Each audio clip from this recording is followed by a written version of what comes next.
ஏப்பா நேர்மையாளர்களுக்கு அதிகமாக கோபம் வருதாமே. ஏன்னா அவனால் ஏமாற்றங்களை தாங்க முடியாதான். அதனால தான் அவனுக்கு அதிகமாக கோபம் வருதான். வாழ்க்கையில் நான் எடுத்த தவறான முடிவு இது வரைக்கும் உட்கார்ந்து யோசிச்சுக்கிட்டு இருக்கேன். அதனால் யாரும் வாழ்க்கையில் தவறான முடிவு எடுத்துடாதீங்க. இன்றைய உலகத்தில் ஒரு மனுஷனை உயரத்துக்கு போகிறதுக்கும் குப்புற அடித்து தள்ளுறதுக்கும் ஒரு செல்ஃபோன் போகணும். இந்த நவீன உலகத்தில் எப்பா இப்போ உள்ள காலத்தில் அன்பை கூட அதிகமாக வச்சுருந்தா நம்மளை அடிமை ஆக்கிறோம்னா.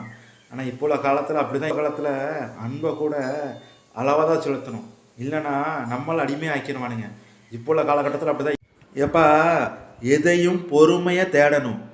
பொறாமையில் தேடுனா ஒரு மண்ணும் கிடைக்காது. ஏயா அழுகையாக இருந்தாலும் சரி சோகமாக இருந்தாலும் சரி உன்னை ஏமாத்திருப்பாங்க காட்டிக்கு வெளிக்காட்டிக்கிடாத வருத்தப்படாத. அதுக்கு 100 மூட்டை அரிசி வாங்குறவனுக்கு அதை தூக்க சக்தி கிடையாது.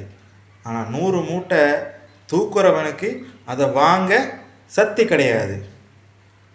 விதைத்தவன் தூங்கலாம், ஆனால் விதைகள் தூங்குவதில்லை. ஆனால் விதைகள் விழிக்கும். 3 நாளுக்கு மண்ணுக்குள் இது ஆகும். ஆனால் 3 நாளுக்கு பயத்தால் வேதனையை யாரும் அறியதில்லை. எப்பா பழைய வாழ்க்கை திரும்ப கிடைக்காது. புது வாழ்க்கை எப்படி இருக்குன்னு தெரியாது. இப்போ வாழ்ந்திருக்க வாழ்க்கையை திருப்தியாக வாழுங்க, அதான் நல்லது.